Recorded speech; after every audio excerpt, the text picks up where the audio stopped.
નમસ્કાર મિત્રો, ચેનલમાં આપ સૌનું હાર્દિક સ્વાગત છે। અગાઉના વિડીયોમાં આપણે જોયું કે નોટબુક એલએમ રિસર્ચ આસિસ્ટન્ટ એટલે કે સંશોધન સહાયક તરીકે કઈ રીતે કામ કરે છે। આપણે એમાં એક મહત્ત્વના ફીચર્સ વિશે જોયું હતું, રિપોર્ટ્સ।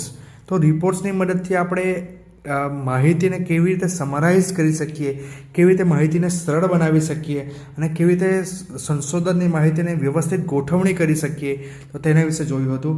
આપણે એ પણ જોયું કે એક પેપર આપણે તૈયાર કર્યું છે અલગ અલગ સંદર્ભોનો ઉપયોગ કરીને, અને એ 25 થી 30 પાના એટલે કે 24 પાનાનું થયું છે। અને એ 24 પાનાના પેપરને આ નોટબુક એલએમનું રિપોર્ટ્સ ફીચર્સ કેવી રીતે 5 થી 6 પાનામાં તૈયાર કરી આપે છે। તો આજે આપણે ફરીથી આને થોડુંક આગળ વધારીશું અને આપણે અલગ અલગ નોટ્સનો ઉપયોગ કરીને, એટલે કે અલગ અલગ રિસર્ચ નોટ્સનો ઉપયોગ કરીને પેપરને કેવી રીતે વધારે સારી રીતે સમરાઇઝ કરી શકાય તેના વિશે જોઈશું। સૌપ્રથમ તો આપણે બ્રાઉઝર પર ક્લિક કરીશું, નોટબુક એલએમને સર્ચ કરીશું। આપણે સાઇન ઇન થયેલા હોવા જોઈએ। વેબસાઇટ પર ક્લિક કરીશું। તમે જોઈ શકો અહીં વેબસાઇટ પર notebook LM save time and learn આપણો સમય ઘણો બધો બચાવે છે। જોશું આપણે કેવી રીતે બચાવે છે તે। ટ્રાય નોટબુક એલએમ પર ક્લિક કરીશું, એમાં ક્રિએટ પર ક્લિક કરીશું। ફરીથી આપણી પાસે આ ઇન્ટરફેસ આવી ગયો છે। તો મિત્રો, આપણે આ ફાઇલોને અપલોડ કરીએ। ભારતીય સંસ્કૃતિ વિષય પર મેં કેટલીક નોટ્સો બનાવી છે, અલગ અલગ પુસ્તકો, રેફરન્સીસ, વેબસાઇટો, મેગેઝિનો, ન્યૂઝપેપર્સ, પેપર કટિંગ્સથી માંડીને અલગ અલગ માહિતીઓમાંથી આપણે માહિતી મેળવીને આ થોડી નોટ્સ બનાવી છે। તો આપણે એને અપલોડ કરીએ। આપણે કુલ 5 નોટ્સ અપલોડ કરીશું। સૌપ્રથમ પહેલી નોટ્સ અપલોડ કરીએ, ફરીથી સોર્સમાં આવીએ, સેકન્ડ નોટ્સ પણ અપલોડ કરી દઈએ।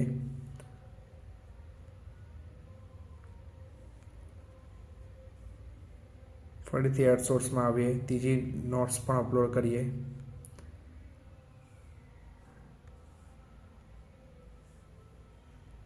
ફરીથી અપલોડમાં આવીએ અને ચોથી નોટ્સ પણ અપલોડ કરીએ।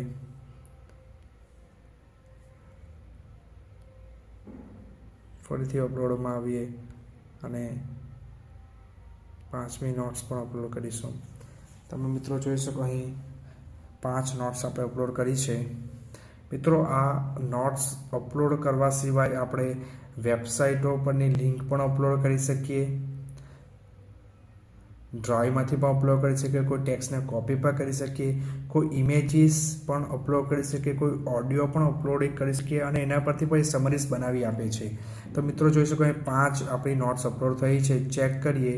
આ પ્રથમ નોટ્સ ગુજરાત ભાષામાં છે, તમે જોઈ શકો માહિતી અહીં આપી છે। સેકન્ડ નોટ્સ છે અંગ્રેજી ભાષામાં છે, ઇન્ડિયન કલ્ચર પર જ છે। થર્ડ નોટ્સ પણ ઇન્ડિયન કલ્ચર પર અંગ્રેજી ભાષામાં છે। ચોથી નોટ્સ જોઈએ, આ પણ અંગ્રેજી ભાષામાં જ આપણી પાસે છે માહિતી। અને 5મી નોટ્સ જોઈએ તો આપણી પાસે હિન્દી ભાષામાં છે। તો અલગ અલગ પ્રકારની નોટ્સ, અલગ અલગ ભારતીય સંસ્કૃતિ સાથે જોડાયેલી માહિતીને લગતી નોટ્સ તૈયાર કરી છે। આપણે ચેટ પર ક્લિક કરીશું। તમે જોઈ શકો અહીં આપણે એનો રેફરન્સ નાનકડો સારાંશ આપ્યો છે। થોડા પ્રશ્નો પૂછીને વધુ માહિતી મેળવવા હોય તો મેળવી પણ શકીએ। સ્ટુડિયો પર ક્લિક કરીશું, ફરીથી રિપોર્ટ્સ પર આવી જઈએ, રિપોર્ટ્સ પર ક્લિક કરીએ। અહીં તમે જોઈ શકો આપણા જે રેગ્યુલર 4 ઓપ્શનો છે, create your own, brief dock, study guide અને બ્લોગ પોસ્ટ। આપણે બ્રીફ ડોક મહત્ત્વના મુદ્દાઓને ફોકસ કરતો આપણે એ બનાવીશું। ફરીથી આના પર ક્લિક કરીએ। અહીં નીચે ઓપ્શન જોઈએ, સજેસ્ટ ફોર્મેટ આપણે કર્યા છે, protocol manual, heritage assessment, cultural primer અને ટ્રેડિશનલ ફેક્ટ શીટ।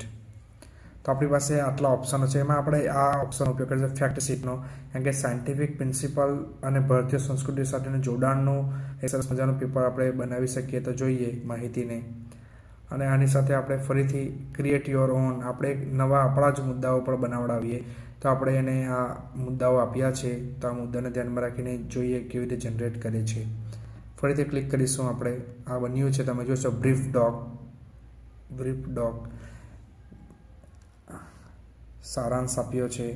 તમે જોઈ શકો આ માહિતીને આપણે 5 જે માહિતી હતી, 5 PDF, 5 રેફરન્સીસ અલગ અલગ ભાષામાંથી આપણને બનાવીને આપ્યું છે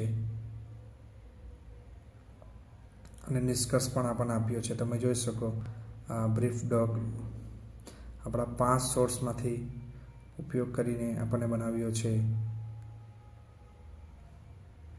અહીંથી માહિતી આપણે 100 પ્રોમ્પ્ટ પણ કરી શકીએ, એટલે કે અહીં માહિતી આપણે અહીંયાથી કોપી પણ કરી શકીએ અને કોપી કરીને આપણે વર્ડમાં પેસ્ટ પણ કરી શકીએ છીએ. ફરીથી આપણે બેક જશું અને ચેક કરીએ બાકીની આપણે બનાવી છે કે નહીં. થોડો રિફ્રેશ કરીશું આપણે.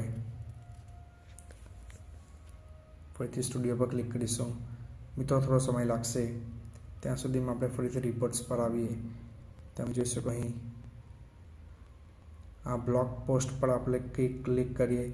હાઈલી રીડેબલ આર્ટિકલ્સ લખ્યું છે, તો આપણે એને પર એક બનાવી જોઈએ. આપણું બીજું બન્યું છે, તમે જોઈ શકો અહીં ટ્રેડિશનલ ફેક્ટ શીટ પર બન્યું છે. ચેક કરીશું આપણે. પ્રસ્તાવના તમે જોઈ શકો.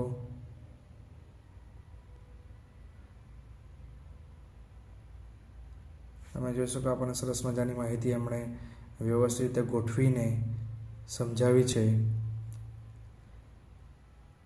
તો આ રીતે માહિતીના ઢગલામાંથી આપણે માહિતીને વ્યવસ્થિત ગોઠવી આપશે નોટબુક LM, જેથી આપણે એને સારી રીતે વાંચી શકીએ અને એમાંથી મહત્ત્વની બાબતોને આપણે ફરીથી આવરી શકીએ છીએ. આપણે જોઈએ હવે આપણે પોતાનું ફોર્મેટ નાખ્યું હતું, એટલે પોતાનું ફોર્મેટના આધારે કેવી રીતે બનાવ્યું છે. તમે જોઈ શકો સારાંશ, આ મહત્ત્વના ચાવીરૂપ શબ્દો, પરિચય, સંકલ્પનાઓ મુખ્ય. તમે જોઈ શકો દરેક મુદ્દાઓ સાહિત્ય સમીક્ષા પણ કરી છે.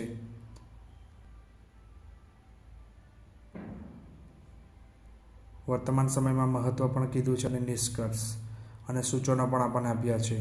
અને સંદર્ભ સૂચિ, આ ગવર્મેન્ટની વેબસાઇટો તમે જોઈ શકો છે, એનો પણ આપણે ઉપયોગ કર્યો છે. તો આ સરસ મજાનો ફીચર્સ છે. એમાં સૌથી સારું ફીચર છે આ ક્રિએટ યોર ઓન. આપણે એને પ્રોમ્પ્ટ આપીશું, એ પ્રોમ્પ્ટને ધ્યાનમાં રાખીને સરસ મજાનું આપણને પેપર સમરાઇઝ કરી આપશે. પણ મિત્રો ફરીથી આ કહેવા માગું છું, આ AI જે છે એ માત્ર નોટબુક LM જે છે એ રિસર્ચ સહાયક તરીકે કામ કરવાનું છે. એને આપણે પૂરેપૂરું એની જગ્યાએ કામ કરનાર, તમારી જગ્યાએ કામ કરનાર નથી મિત્રો. એ AI ટૂલ છે. તો આપણે એનો રિસર્ચના એથિક્સને ધ્યાનમાં રાખીને, એની ઓરિજિનાલિટી ધ્યાનમાં રાખીને આપણે એનો ઉપયોગ આપણા કામમાં સહાય માટે કરીશું, સમરીઝ બનાવવા માટે કરીશું. અને આ રીતે આપણી પાસે અલગ અલગ પેપરો જે તૈયાર થયા છે તેમાંથી માહિતી મેળવીને આપણે એક સરસ મજાનું પોતાનું નવા વિચારો એડ કરીને એક સરસ મજાનું પેપર તૈયાર કરી શકીએ છીએ.